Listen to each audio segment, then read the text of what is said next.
आप देख रहे हैं लाइव इंडिया हर पल।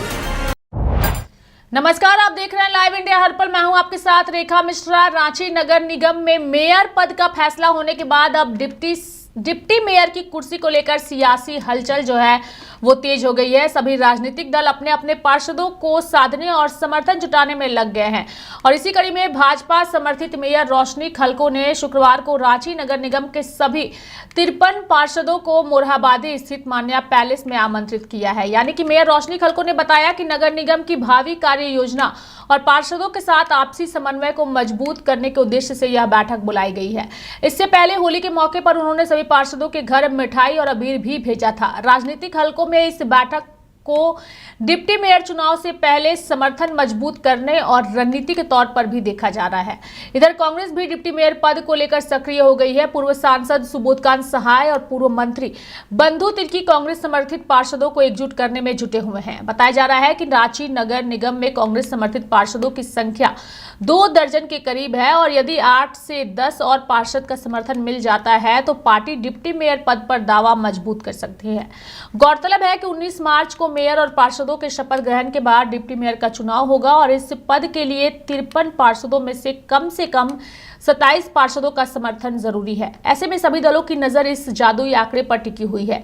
डिप्टी मेयर के दावेदारों की लंबी कतार है। यानी कि राजनीतिक गलियारों में चर्चा है कि इस बार डिप्टी मेयर पद के लिए 1 दर्जन से अधिक पार्षदों के नाम सामने आ चुके हैं। अलग अलग दलों के पार्षद अपने अपने स्तर पर समर्थन जुटाने और समीकरण बनाने में लगे हुए हैं। जेएमएम के दावेदारों की बात करें तो झामुमो समर्थित पार्षदों में वार्ड 21 से लगातार दूसरी बार जीतकर आए एहतेशाम का नाम सबसे आगे बताया जा रहा है। वहीं वार्ड 22 से 5226 वोट के साथ सबसे अधिक मतों से जीत दर्ज करने वाले मोहम्मद असलम भी डिप्टी मेयर पद के प्रबल दावेदार माने जा रहे हैं और इसके अलावा वार्ड 46 से पहली बार पार्षद बनी आरती कुमारी का नाम भी चर्चा में है। कांग्रेस के संभावित चेहरे की बात करें तो कांग्रेस की ओर से भी कई पार्षद इस पद के लिए सक्रिय बताए जा रहे हैं। वार्ड 49 से दूसरी बार जीतने वाली जमीला खातून डिप्टी मेयर की रेस में है। वहीं वार्ड 18 से लगातार तीसरी बार पार्षद बनी आशा गुप्ता का नाम भी मजबूत दावेदारों में गिना जा रहा है। आशा गुप्ता ने चुनाव में जेएमएम समर्थित राज्यसभा सांसद सोमबित मांझी को हराया है, जिन्हें पहले डिप्टी मेयर पद का प्रबल दावेदार माना जा रहा था। इसके अलावा वार्ड 17 से नवनिर्वाचित मोहम्मद सलाउद्दीन भी इस पद की दौड़ में शामिल बताए जा रहे हैं। भाजपा से भी कई नाम है। भाजपा समर्थित पार्षदों में डिप्टी मेयर पद को लेकर उत्साह दिख रहा है। वार्ड 20 से लगातार तीसरी बार जीत दर्ज करने वाले सुनील यादव उर्फ मामा का नाम चर्चा में है। वहीं वार्ड 1 से निर्वाचित नकुल तिर्की, वार्ड 26 से जीतने वाले प्रदीप कुमार और वार्ड 44 से पार्षद बने परमजीत सिंह भी इस पद के दावेदार में गिने जा रहे हैं। समीकरणों पर टिकी है सबकी नजर। यानी कि डिप्टी मेयर के चुनाव में पार्षदों का समर्थन सबसे अहम माना जा रहा है। ऐसे में सभी दल अपने अपने पार्षदों को एकजुट रखने के साथ साथ अन्य पार्षदों का समर्थन जुटाने की रणनीति बना रहे हैं। राजनीतिक विश्लेषकों का मानना है कि यदि क्रॉस वोटिंग की स्थिति बनी तो डिप्टी मेयर का चुनाव काफी दिलचस्प हो सकता है। सभी की नजर 27 के जादुई आंकड़े पर टिकी हुई है। यानी कि अब मेयर के बाद उप मेयर को लेकर के जो है वो सरगर्मी साफ तौर पर नजर आ रही है।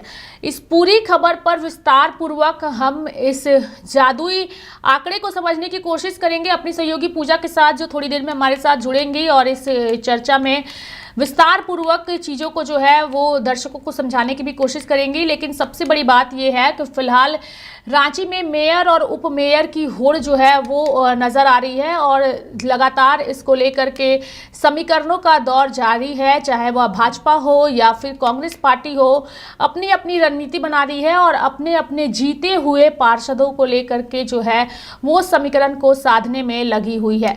सभी जो है अपने साथ साथ दूसरे पार्षदों को भी एकजुट करने की होड़ में लगे हुए हैं। ऐसे में देखने वाली बात होगी कि आखिर ये जो दिलचस्प मुकाबला है किसकी तरफ जाता है। लेकिन फिलहाल रांची में डिप्टी मेयर पद पर कौन आगे कौन पीछे, इसको विस्तार पूर्वक जानने की कोशिश करेंगे अपनी सहयोगी पूजा के साथ, जो कि इस वक्त हमारे साथ जुड़ चुकी हैं। पूजा, अगर हम नगर निकाय चुनाव की बात करें और रांची की खासकर बात करें तो डिप्टी मेयर की कुर्सी को लेकर सियासी हलचल तेज है। किस तरह की अपडेट और जानकारियां फिलहाल आपके पास है?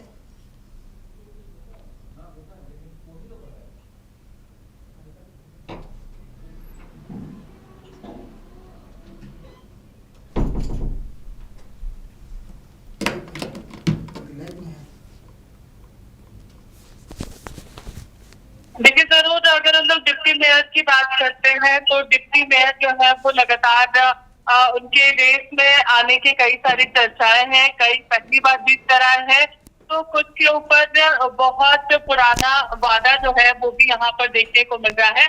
और जहां तक बात करेंगे डिप्टी मेयर की कुर्सी की, तो इसको लेकर के लगातार यही चर्चा है कि अगर क्रॉस वोटिंग होती है तो फिर आंकड़ों का जो खेल होगा वो काफी अलग होगा और आंकड़े बदलेंगे, तो फिर यहाँ पर बहुत सारी चर्चाएं भी बदली जाएगी। अगर हम लोग यहाँ पर बात करेंगे डिप्टी मेयर की, तो देखिए डिप्टी मेयर को लेकर के चर्चा इसलिए भी काफी ज्यादा हो रही है क्योंकि इस बार जनता के द्वारा डिप्टी मेयर को नहीं चुना जा रहा है, बल्कि यहाँ पर पार्षदों के द्वारा चुना जाएगा। और पार्षदों के द्वारा जब भी डिप्टी मेयर को चुना जाता है तो कुछ ना कुछ अलग हम लोगों को देखने को मिलता है। याद होगा कि जिस तरीके से चाहे वो संजीव विजयवर्गीय हो, 2 बार जनता ने उन्हें यहाँ पर जिताने का काम किया था और यहाँ पर जनता के द्वारा वो एक बार चुने गए थे और पहली बार जब वो डिप्टी मेयर बने थे तब पार्षदों के द्वारा उन्हें यहाँ पर चुना गया था। तो बतौर डिप्टी मेयर संजीव विजयवर्गीय के ऊपर कई सारे आरोप भी लगते रहे थे कि मेयर के साथ उनके तालमेल जो है वो नहीं बैठ पाती है, लेकिन अब देखिए यहाँ पर जो पूरा तालमेल बैठेगा वो बहुत इंपॉर्टेंट रहने वाला है। चाहे वो आशा गुप्ता की बात करेंगे जो कि कांग्रेस की प्रबल दावेदार मानी जा रही है, चाहे अगर हम लोग यहाँ पर बात करेंगे तो सबसे बड़ी बात है कि उन्होंने जेएमएम की जो राज्यसभा सांसद है महुआ मांझी, उनके बेटे सौमित को यहाँ पर उन्होंने हराया है, सौमित मांझी को, जो कि लगातार यहाँ पर चुनाव से पहले ही जनता के बीच में कई सारी तरीके से प्रचार और अपने कामकाज को ले जाते रहे हैं। और जब परिणाम आए थे रेखा, तो आपको याद होगा कि एक ट्रेंड जो है वो सोशल मीडिया पर काफी तेजी से चला था और वो था कि वार्ड 19 जो है वहां से यहाँ पर आशा लकड़ा ने जो आशा गुप्ता जो है उन्होंने यहाँ पर राज्यसभा सांसद महुआ मांझी के बेटे को हराया, यानी कि राज्यसभा सांसद को यहाँ पर हराया गया। ये सीधी बातें जो है वो यहाँ पर निकल करके आई थी। तो डिप्टी मेयर की कुर्सी को लेकर के जहाँ पर सियासी हलचल काफी ज्यादा तेज है, तो वहीं कांग्रेस भी डिप्टी मेयर पद को लेकर के अब पूरी तरीके से सक्रिय हो गई है। जेएमएम की ओर से भी कई सारे प्रबल दावेदार जो है वो यहाँ पर देखने को मिल रहे हैं। कई दावेदार जो है वो पिछले 3 बार से पार्षद पद पर चुनाव लड़ते आ रहे हैं और जीत हासिल करते आ रहे हैं, और अब जो है उनकी जो सक्रियता है वो अब हम लोगों को डिप्टी मेयर के रूप में भी देखने को मिलेगी। अब कांग्रेस और जेएमएम इस डिप्टी मेयर पद को लेकर के किस तरीके से समन्वय बैठाता है वो काफी ज्यादा जरूरी है, क्योंकि कई ऐसे क्षेत्र थे जहां पर जेएमएम का भी प्रत्याशी मौजूद था, कांग्रेस का भी प्रत्याशी मौजूद था। तो दोनों प्रत्याशियों के रहने की वजह से काफी सारी परेशानी जो है वो यहाँ पर दोनों को झेलनी पड़ी, और उसके बाद यहाँ पर बाजी जो है वो भारतीय जनता पार्टी निकालती हुई नजर आई। रेखा, पूजा, चूंकि आपने कहा कि देखना होगा कि जेएमएम और कांग्रेस के बीच का तालमेल कैसा होता है, तो क्या ये तालमेल उनका सही होगा? चूंकि जिस वक्त नगर निकाय का चुनाव हो रहा था उस वक्त वो तालमेल नजर नहीं आया। अब डिप्टी मेयर को लेकर के क्या वो तालमेल बना रहेगा? चूंकि कई सीटों पर जेएमएम के कार्यकर्ता भी जीते हैं और कई सीटों पर कांग्रेस के कार्यकर्ता भी जीते हैं, तो प्रबल जीत की संभावना किसकी है? क्या जेएमएम कांग्रेस अगर एक हो जाते हैं तो उनकी पार्टी के जीतने की प्रबल संभावना है या भाजपा की संभावना है? जो समीकरण है, जो आंकड़े हैं, वो क्या कहते हैं? देखिए, समीकरण और आंकड़ों की अगर बात करिएगा तो देखिए जब यहाँ पर बीजेपी के मेयर यहाँ पर रही है, चाहे आशा लकड़ा की अगर हम लोग बात करते हैं तो डिप्टी मेयर हमेशा बीजेपी का ही रहा है रेखा। और इस बार तो दलगत चुनाव नहीं है, इस वजह से दलीय चुनाव नहीं होने की वजह से वो तालमेल जेएमएम और कांग्रेस के बीच में हम लोगों को देखने को नहीं मिला, और शायद डिप्टी मेयर का भी पोस्ट जो होगा वो काफी ज्यादा रोमांचक रहने वाला है, जब क्रॉस वोटिंग और साथ ही अन्य जो चीजें हैं वो सारी चीजें हम लोगों को यहाँ पर देखने को मिलेगी। तो क्योंकि सभी अपने अपने प्रबल दावेदारों को खड़ा करेंगे, खासतौर पर उन लोगों पर काफी ज्यादा फोकस रहेगा जो कि कई बार चुन करके आए हैं, जो पार्षदों के बीच में काफी ज्यादा चर्चित और लोकप्रिय चेहरा जो है वो यहाँ पर होगा। क्योंकि अगर हम लोग बात करेंगे नगर निगम की, तो नगर तरीके से पूरे विधानसभा की तरह वहां पर बजट का एलोकेशन होता है, सारी चीजें होती है, और उस दौरान सभी के साथ तालमेल लेकर के चलना बहुत ज्यादा जरूरी होता है। तो जब पार्षदों का सहयोग किसी एक दावेदार पर रहेगा तभी वो जीत हासिल कर सकता है। और इसीलिए यहाँ पर क्रॉस वोटिंग की भी चर्चा काफी ज्यादा है, क्योंकि पार्षद ये जरूरी नहीं है कि वो बीजेपी से है या फिर जेएमएम से या कांग्रेस से। पार्षद सब मिलकर के अगर पूरे नगर निगम की बात करेंगे, जो कोर्ट रूम होगा, जो संसदीय ढांचा वहां पर तैयार किया गया है, वहां पर जब बैठक होती है तो सभी पार्षद एकजुट होकर के खड़े होते हैं, चाहे वो मेयर के सामने खड़ा होना हो या फिर जनता के लिए खड़ा होना हो, सभी पार्षद एकजुट हो जाते हैं। तो पार्षदों की भूमिका महत्वपूर्ण रहने वाली है, क्या कि वो किस तरीके से अपने डिप्टी मेयर को चुनती है, क्योंकि देखिए डिप्टी मेयर जरूर अपने पार्षदों का सहयोग करता है और नगर निगम के अंदर, क्योंकि मेयर को जनता ने चुना है, लेकिन डिप्टी मेयर को पार्षद के द्वारा चुना जाएगा।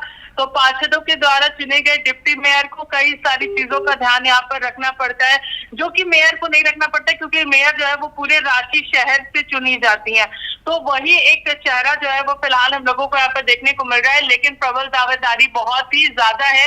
चाहे वो हम लोग परमजीत सिंह की बात कर ले बीजेपी से, या फिर अगर हम लोग कांग्रेस से आशा गुप्ता की बात कर लेते हैं, या फिर जेएमएम की अगर बात करते हैं, तो कई ऐसे नाम जो है वो अभी फिलहाल प्रबल दावेदारी की रेस में नजर आ रहे हैं। और इसमें जो पूरा सामाजिक समीकरण है वो भी काफी ज्यादा मायने रखने वाला है, क्योंकि एक आदिवासी चेहरा है जो कि मेयर है, और डिप्टी मेयर जो है वो देखने वाली चीज होगी कि आखिर वहां पर किसे पार्षदों के द्वारा प्रमुखता दी जाती है, किस दल को प्रमुखता दी जाती है, या फिर किस समाज से आने वाले व्यक्ति को यहाँ पर प्रमुखता दी जाती है। चलिए, बहुत बहुत धन्यवाद पूजा हमारे साथ जुड़ने के लिए और तमाम जानकारियां देने के लिए। तो डिप्टी मेयर की कुर्सी को लेकर के फिलहाल रांची में सियासी हलचल तेज है, कांग्रेस भी डिप्टी मेयर पद को लेकर के सक्रिय है। अब देखने वाली बात होगी कि आखिर डिप्टी मेयर की कुर्सी पर किस पार्टी के नेता की जीत दर्ज होती है। मेरे साथ फिलहाल अभी के लिए इस खबर में इतना ही। आप देखते रहिए लाइव इंडिया हर पल। नमस्कार।